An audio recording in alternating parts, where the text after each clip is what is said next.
Me and Jake I mean, running down the street with a like handful of comic I books said it on kicking accident that ass, one yeah. day, and Banging and I got the chicks, strange I look. just- booze No, not and me. I'm smoking not- weed. Of course I do. Of course I don't love want to you. fight while Listen. the theme song's playing. I love you. And I just- Jake, I love you, man.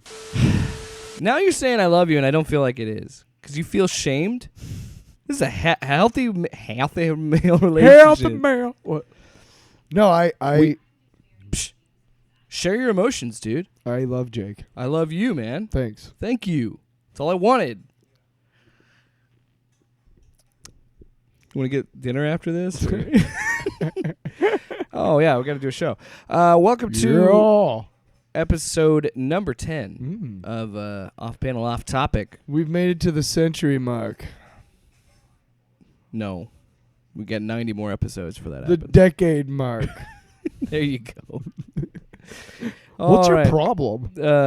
Well, Are you stupid, Tyler? we're just pumped because we both saw Shang-Chi this weekend. Dude. Which, shout out to this movie because there is a scene where they help you because I always thought it was Shang, and then I told you a while back that it was Shang-Chi because Simu Liu he came did, out yeah, with he a did Twitter tweet it. thing. Yeah, I saw it. He did his own name, too. He said Simu Liu. Simu Liu. Yeah.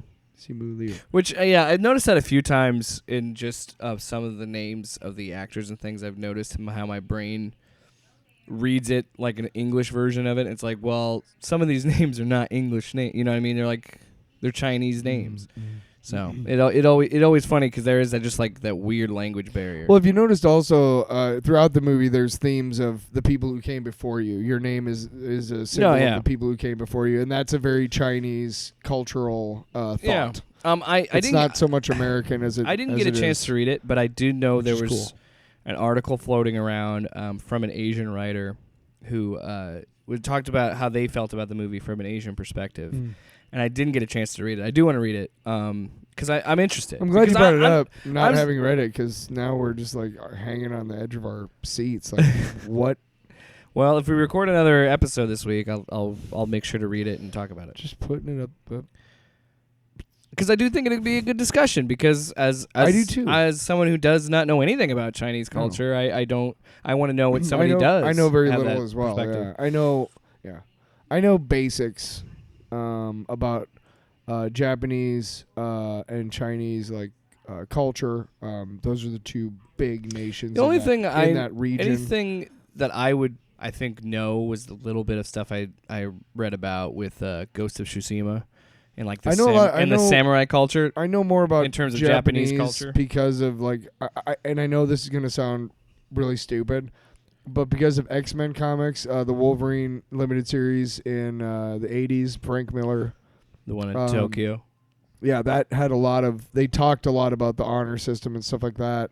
And believe it or not, both the comics and to a lesser degree the cartoons, Teenage Mutant Ninja Turtles, Splinter.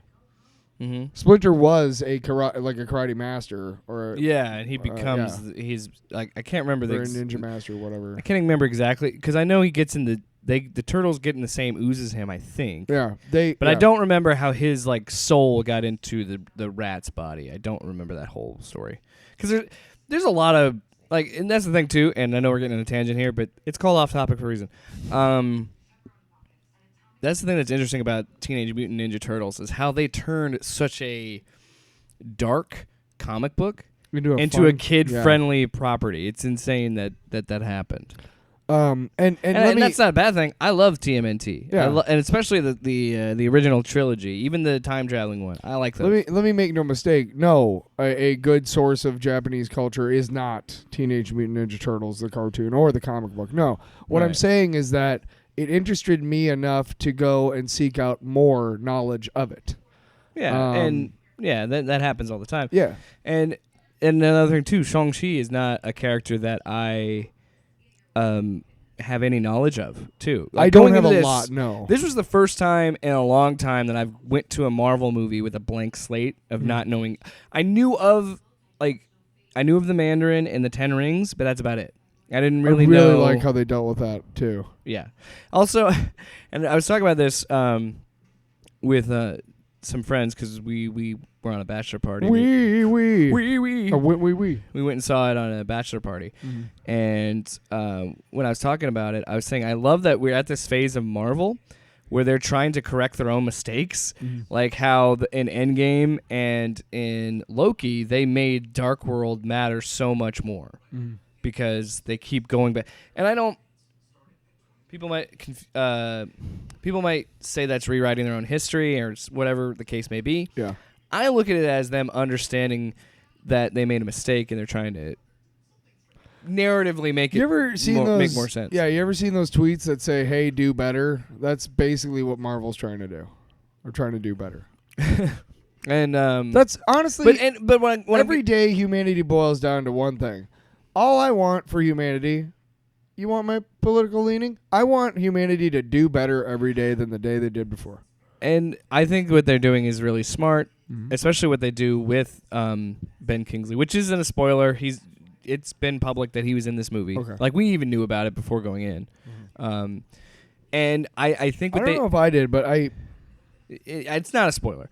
Because, I mean, it's really inconsequential. But the fact that they brought him back in the way that they did kind of redeemed his character, because now I know that what I'm seeing with Shang-Chi's father, I can't remember his name. Wenwu. With him, we know that he's the real Mandarin, because he said they made, even he was like, they made up some character based on me. Yeah. So that kind of redeems him when you see him in the movie, and you're I think that you laugh more and you have more fun with Ben Kingsley, because now you have that understanding of, yeah, that Iron Man 3 twist fucking sucked, but I am enjoying his performance, and he's funny in this movie. Because I think he's genuinely funny. Most of the laughs in the theater were from Ben Kingsley. Yeah. Yeah, and he didn't get annoying either. We talked on the phone a little bit today how we liked that Katie Aquafina, her character, didn't keep throwing you in. Because while I like, and she actually had a character arc at the end. She was genuinely like, "Look, I'm trying to help. Like, I know I've been kind of a fuck up." It's similar to what I get upset with Melissa McCarthy, where I think Melissa McCarthy is very funny and talented. I feel like she gets put in the same role over and over again. And I think that was starting to happen with Aquafina.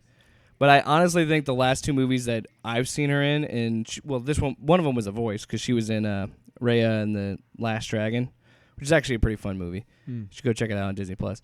And this performance, she wasn't written as this annoying character. I feel like she actually added to it, because I think she helps flesh out Shang-Chi more, which is what a good supporting character should do. It wouldn't surprise me at all to learn that a lot of the dialogue between her and Simu Liu was they seem to have pretty good chemistry. What's the word? Improvised. Jeez. An idiot today. Speaking of improvised, that was not good. It wouldn't surprise improvisation. Me. It wouldn't surprise me at all, because it just seemed like they played off each other so well. Yeah. I think that they had really great chemistry. And by the way, this is still our spoiler-free thoughts. So overall, I think this was I went in with pretty decent expectations. I expected to enjoy myself. Yeah, me too. And I come out thinking, like, that was really, and you said it on the phone, was like, this is actually one of the better origin movies. And it's similar to Black Panther, where it's like it is a solid standalone movie that just happens to be in the Marvel universe. But it's culturally relevant in such a huge way, and like you know, we talk about inclusivity because it's important. And one of the things that I really liked at one point, when they get somewhere in China, they're kind of walking around and they start talking to Shang-Chi, and he responds, and they talk to her, and she's like, my Chinese isn't that good. Yeah. And it's like, that's real. That's reality. Like, you know, I mean, yeah. Just because somebody has a grandma who like speaks it fluently, or even a mom. Well, she's like, an American. Clearly her mom spoke, fluent Chinese, but was probably born in America as well. But that's the point, is they're saying that she's second generation American. Mm-hmm. You know, she's not an immigrant like her family, so she doesn't have those close ties to her family, and that doesn't. And yeah, it is. I didn't even think about that, but that is a cool way of stood showing out to just me. because this character's Chinese doesn't mean Yes. they speak Chinese or they know everything about Chinese culture. That stood out to me because that is a stereotype and a cliche. right. I think that was important, like to put in the movie somewhere. Like, hey, let's kind of disavow this whole stupid stereotype.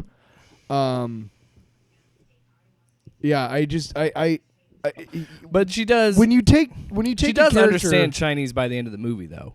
enough. But I think that's also because they implied that she does know Chinese, but she doesn't know. When you take two everything. characters that I have no knowledge of, when you take two characters and you make me care about them within 5 minutes of meeting them, that's good writing, that's good acting. And I genuinely cared about these two characters within 5 minutes of meeting them. Yeah. I wanted to see them succeed, and I wanted to see them, do well. Yeah, and what I loved about it Because they're likable characters. is, like I said, it is a great origin movie, and it was a movie that Luke, I saw it with him, and he said that he goes, if this was made in phase 1, it probably wouldn't work very much for me. But he goes, being where it is after Endgame and everything, he said he enjoyed it more. And I think it's because it's so funny because it's like, because of how contracts work and actors aging and how this whole process works, we're getting legacy characters now. We're getting whole new team members. Like it's almost like it's almost like its own reboot in a way. And that's why I think it's cool to compare these to TV shows, because this is what it feels like. It feels like this is a show late. It's in its 25th season. You're like, how can this be cool? And then something else happens and something changes. Which I think is very rare. One thing that occurred to me at the end, towards the end of this movie, and I'm not talking about the movie at all. It's just something that occurred to me, and I'll get more into it when we get into the spoiler version of the review. But one of my questions to myself is, right now, after this movie, who are the Avengers? And I came up with an interesting answer, and I'd like to get more into it when we get past the When we get to spoilers. free. Yeah. Well, I think because there is a little bit. Yeah, and I kind of want to just wrap up this portion of it because I want to get to that. Clearly, we both liked it, but I'm going to say this: I think while I enjoyed so much of this movie, and I think the more when it leaned into its aesthetic and played more of, and I said this with again Black Panther, I said this with Thor Ragnarok. When these movies go outside of their own, inside of that Marvel aesthetic, they're better movies. Yes, and that's not saying. And you know what? That's okay, because they're the way that they're designed, they could work inside. Doctor Strange is going to be the same thing too, especially with No Way Home and Multiverse of Madness. I think that we're going to see that a lot of that, and a lot of cool things. And I don't know. I'm trying so hard not to spoil things right now. But what I was getting, there's not a buttload of spoilers in this movie, but well, I don't. The reason I'm tap dancing around it, I'm going to be honest. I did not like the third act of this movie as much. Because it felt so predictable. But my thing is, I don't want to give anybody expectations. I think there are a lot. Go into it thinking. No. Yeah. Hold on. Let me finish my thought. You have a habit of doing that. Yeah. We'll continue. Finish. I'm messing with you. Finish, you son of a bitch. No, what I'm saying is that the third act is very predictable. And it's where I said what I loved about it being aesthetically different about Marvel is where when it leans more into its Marvel-ness of it, I'm like, I don't know. Like, because again, it's the same ending. It's a fucking giant CG monster, a giant CGI villain. Are we past the spoilers now? Because how is that not? That's not a fucking spoiler because that's every Marvel movie. I know, but I mean, that's what I'm getting at. That's why I said no spoilers yet because I'm saying that this isn't a spoiler. I didn't know there was going to be a big CGI monster. Really, you didn't think that they were going to have a fight on a fucking back lot in Georgia with a green screen? Because that never happens in Marvel movies. You're so fucking pissed. You're just like, really? You think it doesn't fucking happen? You know why I'm pissed? You know why I'm pissed? Because I liked the movie a lot, and I was a little disappointed by the third act. I thought the third act was fine. Jesus. Okay, now we're in spoilers. Yeah. Here's right now. Okay, Stop it. 5, 4, 3, 2, 1. We are past spoiler free. You've been warned. We are in. Yeah. You haven't seen the movie? Turn it off. Here's my biggest problem. Once his dad dies, it's not as an interesting movie anymore I can't talk. It's not as interesting as it could have been because once his dad gets eliminated, you're just like, oh, so he's just gonna fight the fucking CGI dragon. Yeah, thing. another another character, another great villain character that is like, okay, now he's gone. Like that stinks. I just didn't feel like his ending was satisfying. That's why I was the multiverse shit came up. Okay, yeah, okay. The other thing too is the thing that pissed me off the most is they made a figure of the Death Dealer, a little Lego minifigure of the Death Dealer character. The Death Dealer the got mask. fucked in this movie. Like he was. He useless. literally did nothing, and then he got killed at the end. Yeah, that was a waste. Wait, okay, and you know what my theory was actually for like the first half of the movie? Yeah, it was his mom. She faked her death, and that was who. Like you thought that was gonna be the twist. I thought the twist was gonna be that her mom, his mom, and his dad both realized like if we want him to become the person he needs to become, he has to learn brutality. Yeah. And so fake my own death, no matter how much it pains me, and then become this character that whatever. Yeah, I don't know if I would have liked that. By the time they fought on the building, that last room sequence on the buildings, the whole sequence, but the last was with the helicopter outside. Yeah, the bamboo thing. No, before Wenwu came in and they knocked him out and took him away. But I got to say, there's a shot that reminded me of Rush Hour 2. He's running through. He gets into the building because Death Dealer has something. He's got the pendant. He's gonna run through. Yeah, he's gonna jump on. Yeah, that whole sequence was awesome. Yeah. Fucking cool shit. But that's when I kind of knew after that sequence, I was like, okay, that's not real. Okay. That's not going to be a thing. And then as you watch, I'm sure as you saw the movie, like it would lose the emotional weight if that was some. It would have been stupid. It would have been really stupid, actually. Well, I'm glad you said it. Oh, it would have been. No, I mean that was just.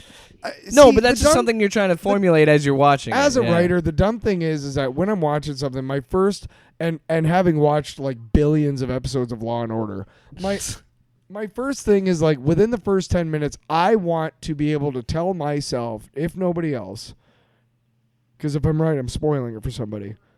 I want to be able to tell myself, I fucking know what happened, dude. I know how to happen. Seen it, been there, done that. Which is actually funny because Ashley and I, when we watch things together, we both try and predict the twist. Like we always try to predict the third act together, and then it's kind of like a game while we're watching it, being like, "Who got it right?" She's actually really good at it. I'm fair, which is so funny because I'm the one. Like I'm about 50%. I write, and so I'm not a published writer by any means, but I'm a writer, and I don't even catch twists sometimes. But I don't man, I'm a shitty writer, I guess. No, I don't write twists. Like, I mean, I kind of force myself into a twist in my book. That being said, to give it some sort of weight. That being said, this movie didn't have any of those moments for me. Didn't have any moments where there was a big twist. Because I knew by the end of it, I knew it didn't need it.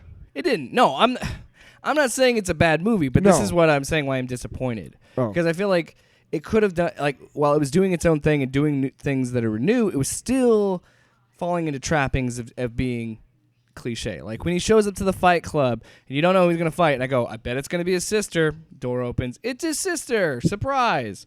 And like she's running this whole thing. Like I saw that little twist coming, right? It's kind of obvious. But I was... Okay. Let me ask you this. Did you see the twist where Wong and Abomination are both walking off together and he's like, you got to listen to me more after the one guy just kicked his ass? That was Wong who fought him. Right, but did you not see... No, I thought... No, yeah, what's going on there? What's going on there? But that's what I mean, is that's where they run into this. And are we good? Are we making movies or are we making TV shows? Man, just stop. What? What? No, because you said it yourself. This is the problem we run into when we watch these things. It's not a problem. Because you yourself said, well, I'm not watching them to watch them. I'm watching them for a reveal. I'm watching them for something else. I'm not saying this movie did, but I'm not saying this movie did that. This is where I think I don't hate the movie. Right. I just think the third act sucks, and that's super common in movies, is what I'm getting at. Okay, fair enough. My thing is, and it always has been. It doesn't suck. It's just disappointing. I'm sorry. I want to make it clear. I like this movie, but I think it has its flaws. And I think its flaws are there are moments where it's predictable. and the ending just didn't. Well, the final fight didn't That's feel. fine, Jake. But The final fight didn't feel satisfying. I was brought up in such a way that if you have nothing nice to say, then don't say anything at all. But that's just me. Oh, I'm sorry. It's called making content. Ever heard of it? Love it. So I had to be like super sarcastic, like, oh, really? Because Okay. I know, but I just don't want you to think I hate this movie. I enjoyed. I know I you enjoyed do. this movie. One of the And things. so now we can talk about how much we loved it. Well, right, but one of the things that about me is more than anything, when I go to see a Marvel movie or a TV show, what I'm going is to see the stories that I read growing up come to life. Mm-hmm. That's why, even though they sucked really bad, Daredevil and Green Lantern, I liked them. I liked the two Fantastic Four movies until they brought Galactus on. And I watched the third one, Fantastic Four movie. I watched it. Mm-hmm. That's about all I can say about that. Well, and I want to be clear. And the 3 Spider-Man movies, but those were good movies, though. I don't like the Wong and Abomination thing. I do like that. I was making the joke about like it because it is the TV show. No, we've thing. talked about it. They're setting up last the next week. season. Right. Well, what if they're also setting up the She-Hulk show? Who knows? Well, I think Because that Abomination is in She-Hulk. I think that these movies. This is something these movies always have done. They've had to have little cameos or snippets of a scene to signify, hey, it is in this universe. But think about it like this, because man. even Ant-Man had that. He fought Anthony right, Mackie. But this is what's great about this shit, dude. Think about it. Yeah. Like years from now, I think 2 years from now, Marvel's comes out, which is the new. Oh my God! You really think they're gonna do it?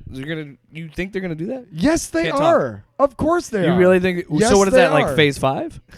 I'm just saying that scene No, at I'm the end is yeah. gonna pay off, and that's gonna be really cool. That scene of Mark Ruffalo is gonna pay off in the She-Hulk series. That whole Abomination and Wong thing is gonna pay off probably in She-Hulk, but we don't know. We don't know. Yeah. Maybe the Wong thing will be like a side story in Multiverse of Madness. But honestly, do you want to try and cram any more shit in that movie? But okay, but here's what I'm saying is I what I like about that. Well, I think I was just bored. I was bummed out again because you're right. This is subverting my expectations and throwing a curveball. I thought Abomination was gonna either fight Shang-Chi or at least have more than 5 seconds of screen time. I knew as soon as the trailer came out that he wasn't a major player. Smart in the movie. diversion, Marvel. I So knew- yeah, you're right. I You're couldn't- right. That was a good twist. That was an example of a good twist in the I'm movie. just saying there were surprises that you know. Another good twist in the movie that I will give it credit for, and I thought it was going to do it, but it didn't. He doesn't kiss Aquafina, No. so they're not necessarily together. They never specify that they're together.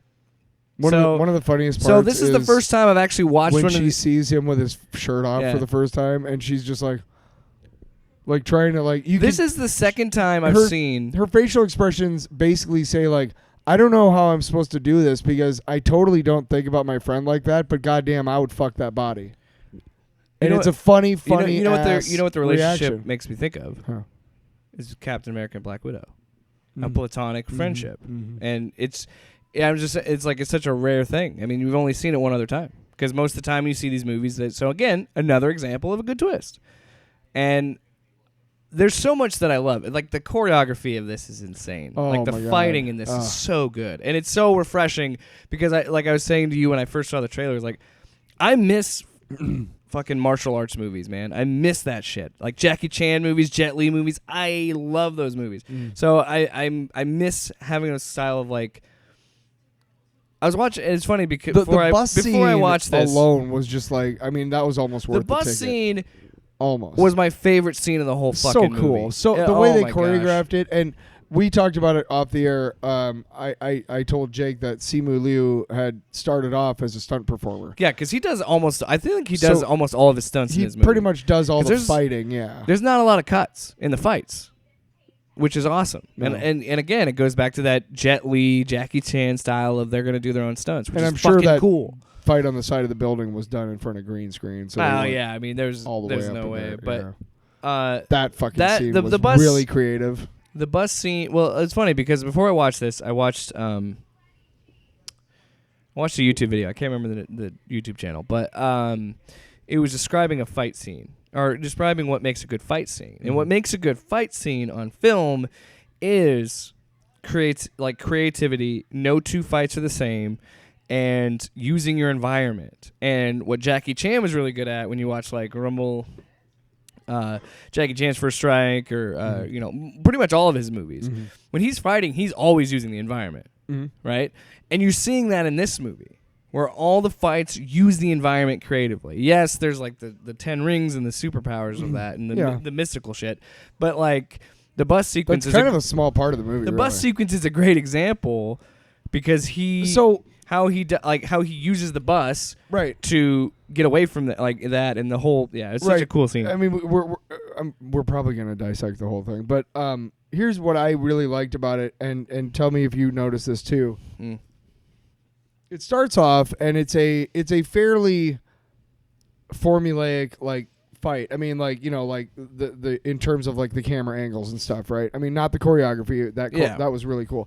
But, you know, you got not a lot of cuts again, but, you know, it's like kind of in the bus and, you know, you're kind of moving around the fight. But then at one point, when he's trying to he just talks to Katie. I think he says like, hey, I'm going to give you give you a signal and take a hard right because the back's going to come off. That's when what's the signal? And he doesn't say anything. Yeah, that was great. But he starts walking towards the back of the bus, and he's fighting with Razor Fist while he's doing it, and the entire camera angle is from outside of the bus. Do you remember that? Yeah. And it's just all you can see is what's happening through the windows. Yeah. And that was really cool because it's like, who thinks of that? Well, yeah. It added it. I like those scene. I like those on rails tracking shots because I know they use them in I think it was I know they use it in Captain America: Civil War, where he's fucking running through the floor, like you see him literally run through the abandoned building from a side view, and it is one of those and I love those on rail shots because they're such a cool perspective. You're right, and that's the thing. Even in that sequence alone, there's so many different styles because there is that one I was talking about where it looked like he did it on stunts where he's fucking going over the seat where he goes through the seats and jumps over and like monkey bars across and jumps around and kicks the guy in the face. Like just those kind of creative ideas of how to do. And again, that is refreshing in a Marvel movie because you don't really see a lot of that kind of choreographed fighting. I mean, yeah, you do, but not to this level. This is a whole sequence. Right. Most of them are like quick scenes. The bar gets raised and it's kind of like, is there going to be a point where they can't raise the bar any higher? I don't know. I hope they don't try and like accidentally kill somebody to do that. Okay, just CGI it. It's fine. We'll be fine. Just Hollywood, just letting you know. But you know what it reminded me a lot of is the sequence in Korea, South Korea, where in Black Panther, kind of a little bit, not so much the casino fight, but most of what happens outside in the cars. Oh. After Claw escapes with the vibranium and gets out into his car and they have the car chase. Yeah, I know what you're talking about. It's not a very long sequence, but it's long enough to be a sequence. But that reminded me of that, just the creativity of using the environment, especially having cars. The brilliance of this sequence is that it's one bus, and you know, you have to be really creative when you're making a fight scene on a bus. That movie Nobody with Bob Odenkirk. I watched it, and there's this super long, like 20-minute fight scene on a bus, and they talk about the entire thing and how Bob Odenkirk did his own stunts and stuff. And they're talking about like how they had to use the environment. They had to because it was such an enclosed environment. And I think that's what they did here. But there was one point where like he swung out. If you've ever been to a big city, the buses have those really long buses with like the accordion style in the middle of it. At one point, it gets torn open and he swings out on top of the bus when they're like turning at one point, I think. Yeah. And it's really cool. And he goes like window to window. It's really neat. That fucking whole sequence. Anyway. Well, and then when he gives her the signal is brilliant. But generally, the whole fight is inside that bus, that little enclosed space. And if you've ever been on a city bus, that's not a big fucking area, dude, at all.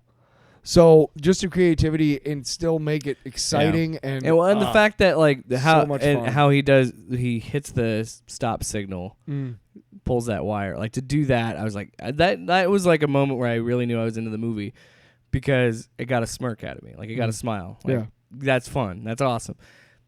And that's the thing. Shang-Chi is We're a totally movie. forgetting the guy with the fucking phone, dude. That guy was hilarious. It's the same No, I'm dude. not- It's I'm the not same doing dude from Homecoming too. What? Where he says, "Spider-Man, do a backflip." Oh, It's the same dude. He was That working. guy- He's at a hot dog stand. that guy was awesome. By the way, That like, was I'm funny. not gonna like get involved or anything, but it looks like Just was gotta put awesome. it on just gotta put it on the Instagram. Yeah. The bus scene was my favorite. Well, and not even that. we Not make even a the good fighting. team. Not even just the fighting. The fucking soundtrack in this movie is great. Oh, dude. And this scene in the bus, like when he pulls it out and it fucking and he dodges Razor Fist move and it like drops the bass and it just is like this, like fucking tech, like this electronic. Like It was a very you don't simple, usually hear music like this. It was very in- simple and very sparse, and it was was kind just of like enough. It was enough that you needed. Like, Yeah, it was like basically a bass and a drum. and like a synth, and it was so cool. Yeah. And I love Less music. is more, man. I love music like that, and I like making music like that. So obviously, I was So going to be good. into that scene, and so that tied with the action, and again, something new in a Marvel movie. You don't usually, and again, it goes back to the aesthetic ideas, because the only one I can think of that has like a trippy electronic soundtrack is the Ragnarok, and that's more psychedelic.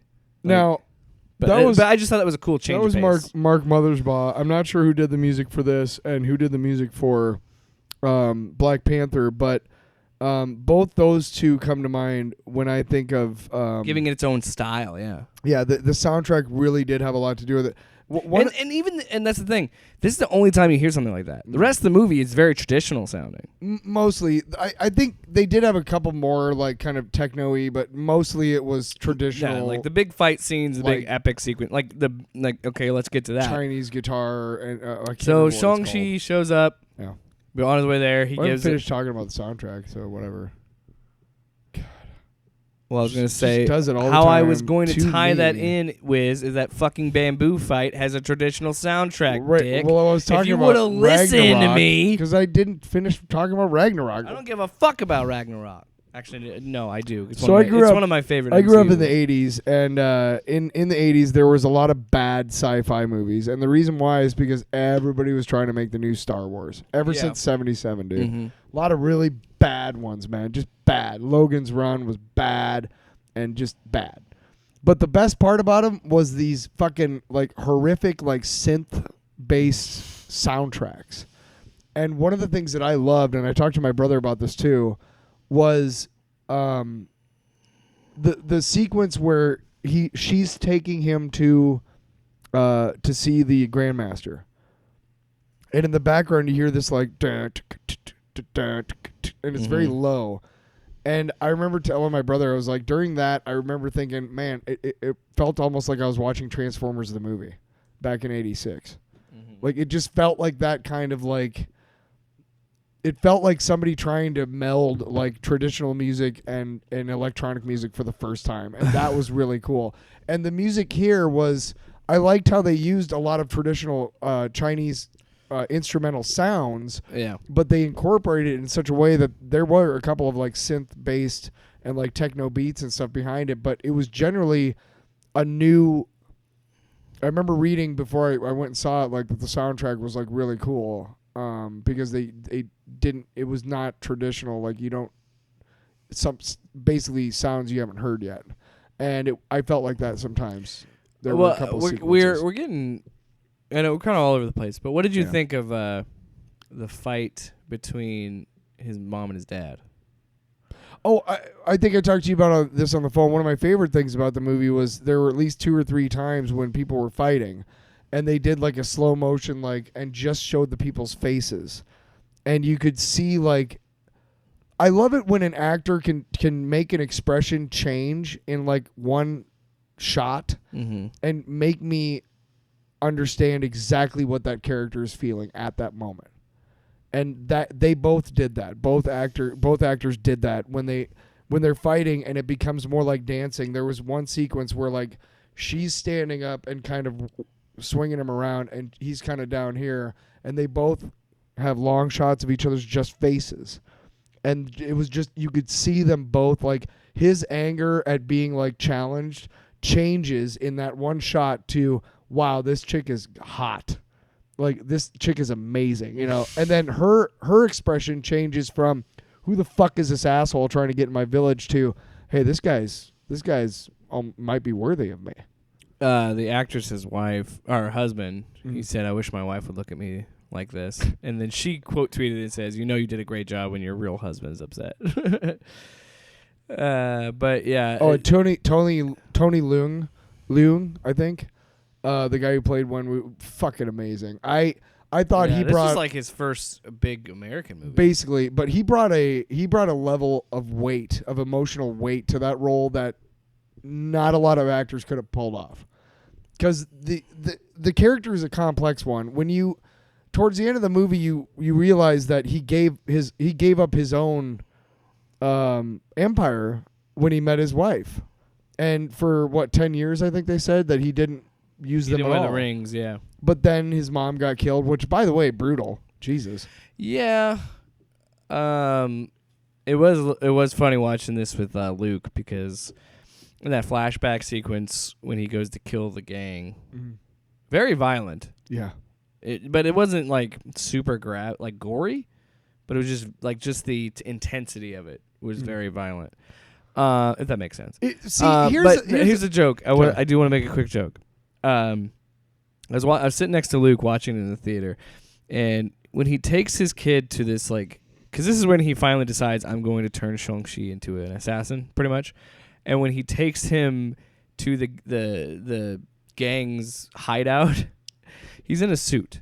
Shang-Chi is, as a kid. And Luke says, okay, Luke whispered to me, like, okay, son, put on your best clothes. We're going to go murder some people. And I said, no, here's the line. He goes, you better dress up, because we're going to a funeral. I wish you would have said it. Would have been a badass line. I'm just kidding. Don't hire me, Marvel. I'm terrible. But no, that's definitely what I was thinking in my head, was like, get ready for a funeral. That's not what I was thinking. What I was thinking is... I was just making a joke, man. No, totally. I'm not... No, I was going to say, that wasn't real. That wasn't real analysis. No, I was thinking of what I was going to say, because this scene struck me a lot more than I previously would have thought. Well, it's fucked up. He took a 7-year-old to watch him murder a whole gang of guys, man. Yeah, I know. The emotional way. When he's walking down the hallway when they first get there, and he's very casually got his hand in his pocket, and the other one is holding his kid's hand, and he's got the rings on. And it just... that really sold the character for me of Wenwu. That sold...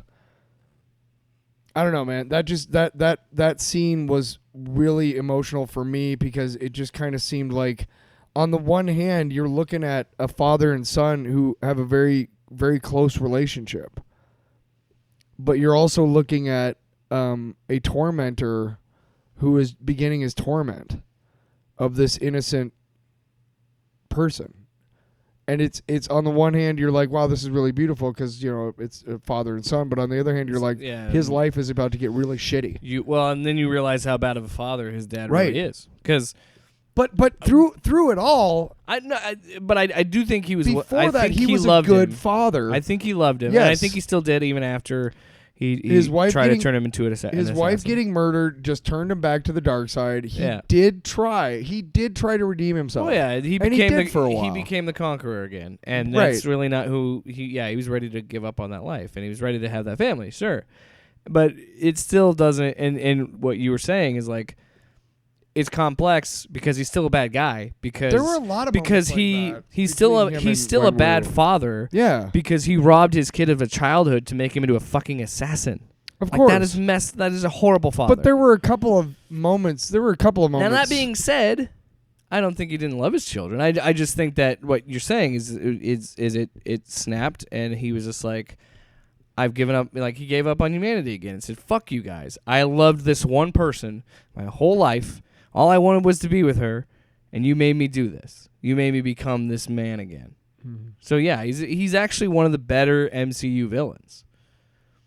And it is kind of, and that's why again why I was so upset about the third act, because I didn't feel like we got that closure that Shang-Chi and Wenwu's character deserved. No, it was kind of a cop out the way they got rid of him. And then with him the Soul just Eater or giving whatever, just giving him the rings. Like, Yeah. I just feel like there could have been more. I there. will say, getting back to the rings and the choreography and things. I really liked how they CGI'd the rings and how they dealt with them. What are the you doing there, Elvis? Getting relaxed. No, yeah, the rings. I don't know it why. was I thought I had a longer cord. It was it was creative, like you could see like he basically shoots one from each hand into the ground and propels himself to fly. I like that. Then they come up out of the ground and return to his hands. Yeah, they're like magnetic. Right, but they weren't just. I mean, the way that they used them was I like that they don't explain them. I like that they don't. Yes, because you're so used. And again, but as another the movie example went on, of a little twist is the fact that any other time you see a movie like this, you see that one. I'm not saying there aren't exposition scenes. Every movie has exposition, but I'm saying like those they take time to define them. But they and like what I was talking about with Luke. That's the benefit of this movie coming out in the time it does. When it comes out after we've accepted the whole logic of you can erase half the universe with a snap of your fingers, you can kind of just casually say, yeah, these are super powerful rings. We don't need to explain it. We're totally we're over 10 years into this shit. No, I'm saying like we're totally glossing over. We haven't even talked about the bamboo forest scenes, which were just fucking cool as hell. Both times that they were driving through the forest and shit. That was awesome. Both at the beginning or when they were showing the exposition of Wenwu finding it for the first that was time. cool. And when they're coming back. Stay in the That's envelope. what I mean. Is like the third act of this. You need to stay in the envelope. In the third act of this movie, it's happening in a parallel dimension. And they kind of just fucking gloss over it. Because again, we're over 11 years into these movies now. We've kind of just accepted weird shit happens. And again, that's what makes it good. Because I totally agree with Luke. If this was phase 1, you'd be like, what the fuck is this? But now we've gone to space and done all this cosmic stuff. The more magical stuff's happening now. It all makes sense. I honestly... The forest scenes are fucking dope. I didn't... and I'm not trying to make your analysis not... I'm not trying to say your analysis is wrong. But I really did not have any issues with this movie. I loved all of it. I thought Awkwafina's character arc during the third act was really cool. She kind of grew up, and then I was a little annoyed. No. I was just not annoyed with the movie. I was annoyed with the characters because they're like...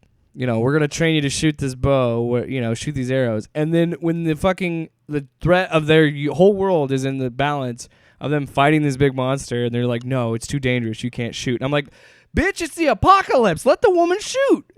Well, they did eventually. Eventually. But, that was one thing I was annoyed with the characters. And, like, you really going to be that fucking prideful as a giant monster's trying to kill you guys? And I actually Wake up. Liked how they went, instead of, like, showing, like, this whole, like, okay, now what? Like they just went straight to the bar again.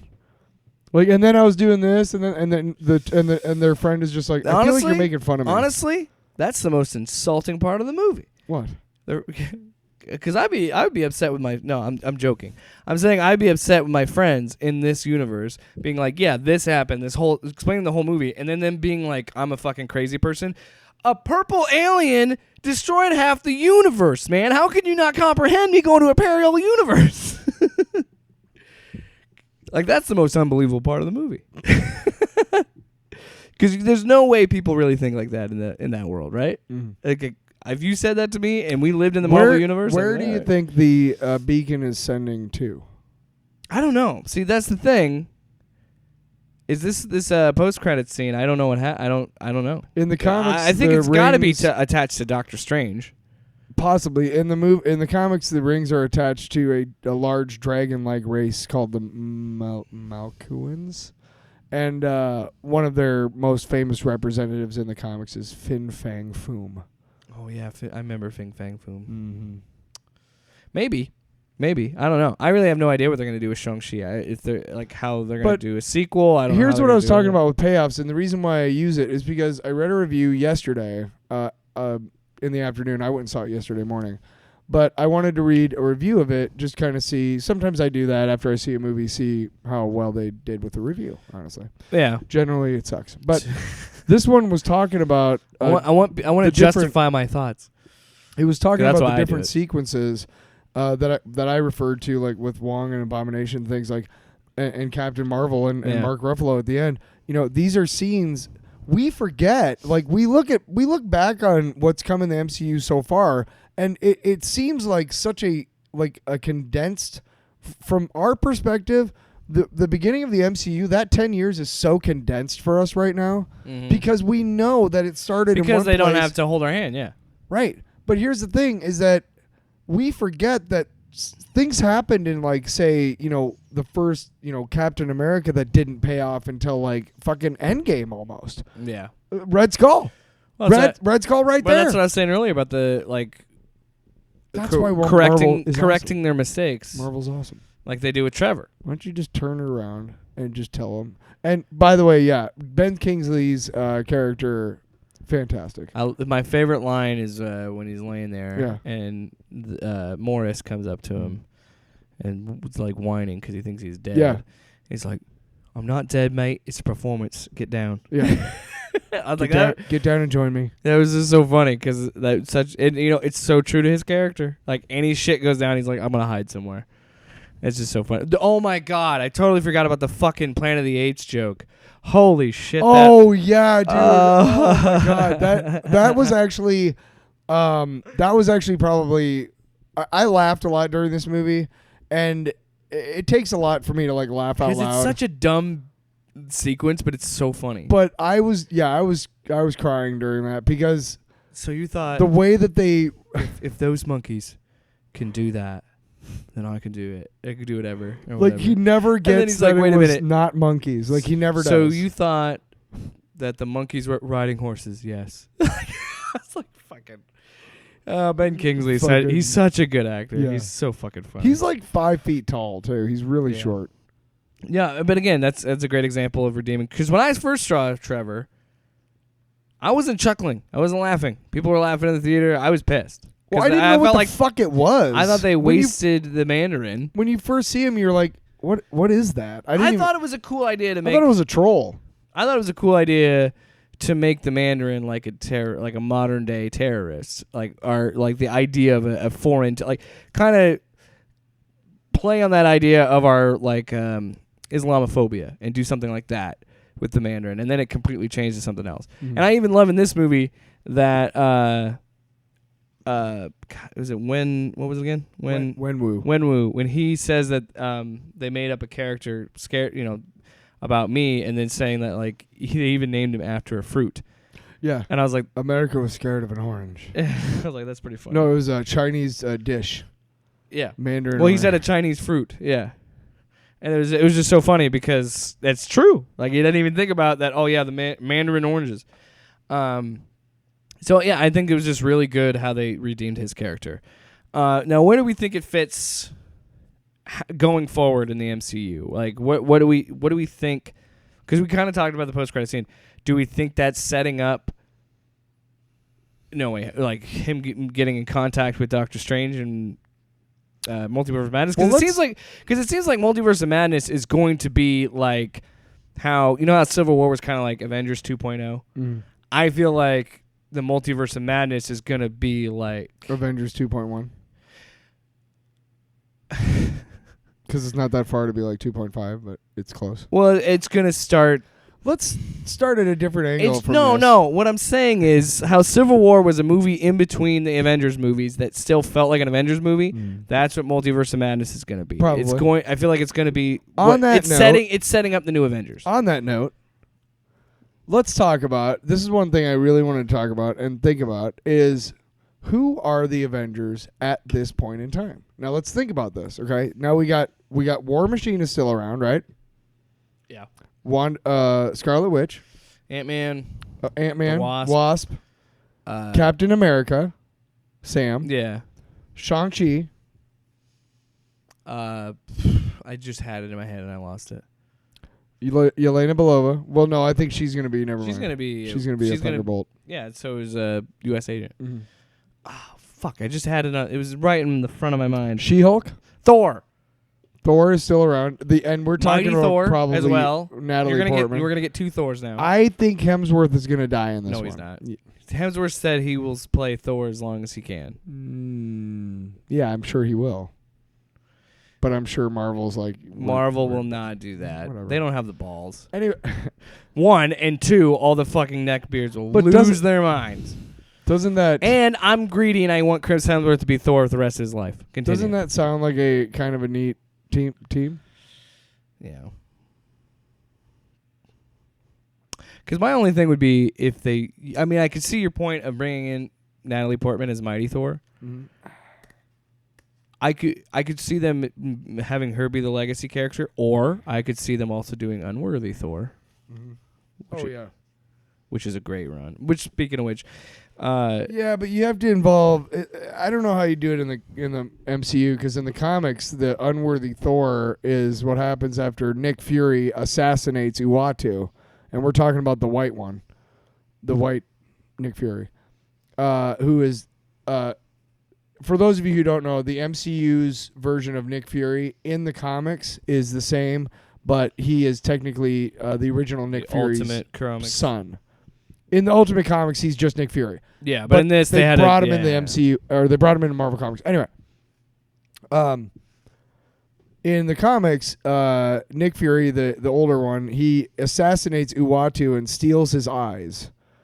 And when they catch him, the heroes catch him. He dies, but before he dies, he whispers something into Thor's ear, and whatever it is, I don't know if it's ever revealed, but whatever it is, as soon as he says it to him, Thor is no longer worthy to hold the hammer of Thor, and that's when. Now I actually have the collected, like the first 6 issues. Of that arc. When Jane becomes Thor? Well, actually, it's the first 6 issues where they don't even know who it is. And it's really cool. The way they because there's like 4 or 5 different characters that they kind of touch on who could be her. This is what's smart about capitalists in this country. I mean, I know reading it that it's Jane Foster. Because Comixology Unlimited, because the fact that Love and Thunder is going to be using elements of Jason Aaron's run with the God Butcher and Mighty Thor, Comixology Unlimited has those available to read. So I'm on the God Bomb portion of the story, and then after I get done with that, I'll be reading the Mighty Thor, the Jane run. So good on Amazon for understanding, like, oh, these are plot points in future movies. Amazon, man. Put it up on Comixology Unlimited. Fuck Amazon. You're the one bitching that you want to sponsor. No, fuck Amazon. Well, I like Comixology Unlimited. That's fine. I'm not going to apologize for that. No, but why it's a good service. I don't care if it's an Amazon product. Do we have to suck Amazon's dick, too? No. What I'm saying is good on them for realizing that they're catering to my taste. Dude, forget Star Wars. When you want to talk about suspending my disbelief, man, why don't you show me an Amazon commercial where it shows the employees doing anything but working? Like, bullshit, those motherfuckers live there and they pee on the line. Yeah, but you know what? They made it possible for Daddy Bezos. There was a motherfucking Amazon guy. Shut up about Amazon. Moving on. Overall, Shang-Chi. What's our scoring system? I give it. Was it 5 stars? 10 stars? 10 rings out of 10. You fucking dick. Actually, I know I'll give it a 9 rings out of 10. Shut the fuck up. What do you think? 10 out of 10 rings? Come on, that's got to be the rating system. It's called the 10 rings. Shut up. We should have our own rating system for movies and stuff. Well, each movie gets its own rating. What do we didn't even rate fucking Suicide Squad. Well, we don't need to put a rating on it. No, we don't. I liked it. I mean, if you really want to, I'm serious. Shove your ring. I think it'd be fun. Okay, I have no problem rating him. I just think it'd be fun to give each movie its own rating. I hate you. So 9 out of 10. And yes, I'm only doing this to keep this joke. 9 out of 10 rings. 10 out of 10 rings? Sure. 10 out of 10 rings, 9 out of 10 rings gives us 19 out of 20 rings. And that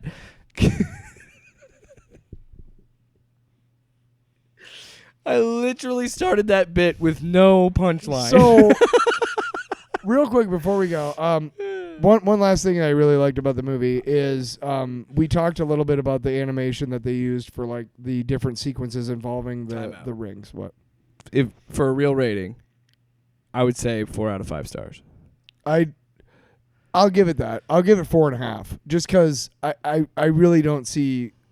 The only issue I had, there was a sequence where he was running, and he was supposed to be like he's supposed to look fast, and it was from straight on the shot. Yeah. And you could really tell that it was CGI'd, and it was like, that's it. Everything else was fine. So 4.5. But just to let you know, in the comics, the Mandarin is this dude who actually has like 10 rings on his fingers. Okay? Yeah. And they all look like fucking candy dispensers. They're really stupid looking. Honestly, Each one has it. like one is like an electro ring, and one is a freeze ring, and then a heat or a flame ring, whatever. But he can do all these different things with his rings. And John Byrne came in and actually changed him into the ruthless motherfucker that he's more based off in this movie. He's more based off of that ruthless, like, I'm doing this because I want to, not because of power or anything. I'm doing it because I want to. Wouldn't that be power? Yeah, shut the fuck up. If we were to go back and rate the Suicide Squad, 5 out of 5. 5 out of 5. There was really nothing wrong with either movie, honestly. To me. No, I mean Shang-Chi is not a bad movie by any means. I still give it a 4 out of 5. Like I still enjoy it. But or 9 out of 10 rings, however you perceive the rating scale. Anyway, thanks so much for listening to the spoilerific episode. Once again, talking about Shang-Chi, which good news. These reviews will keep coming because Venom: Let There Be Carnage got moved up 2 weeks, so it'll actually be coming out October 1st. Hey Sony, you've moved it so many times, I don't care anymore. Blame the pandemic. Don't blame Sony. Whatever. But I'm just saying we'll cover that. Let's blame a bacteria instead of a multinational corporation. Yeah, I think you guys know which side I'll be coming down on. Yeah. I mean, hello. Hello. Come on. Actually.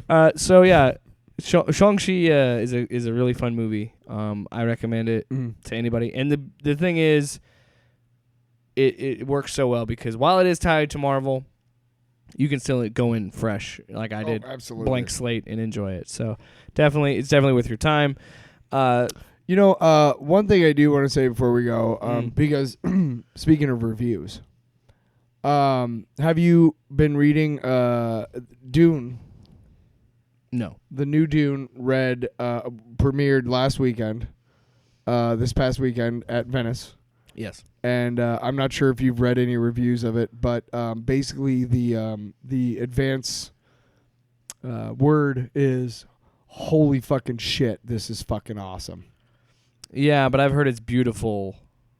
Like it looks great. It's awesome, but I don't know. I've heard a little bit more mixed things. Take your negative attitude and shove. No, I'm just saying. Fucking bullshit, man. I have I'm trying to talk about it. Tyler, really. I'm not invested to say anything bad about Dune. I don't know anything about Dune. Stop saying. So why would I things. talk shit on it? I'm Well, just you- saying you what are. I saw was You one. are. I literally saw. You are talking shit. I give up. I literally saw one review, and it was like a 7 out of 10. Fuck you, man. See, that's a movie that's I feel like it's gonna like, not because it's gonna be a bad movie, but I think people are gonna be disappointed because it's been hyped for so long because it's been delayed so much. Whatever.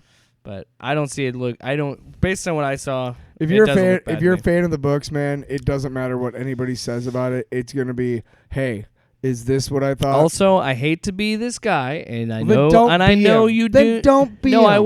will, because you're gonna be the same guy. I'm gonna probably watch it on HBO Max. I'm not gonna go to a theater. So I'll be that guy. I think you were gonna say something else. No. I'm saying I'll probably be the guy that watched it at home. I don't And those give a people that shit are if- pissed about me taking advantage of the hybrid model. Give a shit if you're. When you have a full-time job and you're an adult, you will appreciate the ability to watch a movie whenever the fuck you have time to. All right? So don't get mad at me, director of Dune that I don't remember his name of. Dennis Villanueva. It's I'm not trying to be funny. I'm legit. Like, Denis Villeneuve. Villeneuve. Wow, I was way off. No. The way it's spelled, I can It looks see like somebody it, right? saying Villeneuve. Okay, but, good. yeah. You can see, okay. Because I And didn't want to. and he's French, so it's Denis. Well, anyway, I know, but I will watch it. But I'm fully aware that I'm going to have to like listen to some podcasts or have you explain it to me. Maybe do a couple of Wikipedias. Why don't you just come with me? Why don't we both go see it together? Because maybe one of these days. I can't. Because I have a wedding. I'm going to be in a wedding that weekend. So there's your Dune update. Fuck. You know I'm going to see it Thursday night, right? I generally and again, this is why I'm going to watch it on HBO. I generally don't go on Thursday nights, but I will. Anyway, This one. somehow we got talking about Dune here, but good job. Because I fucking said so.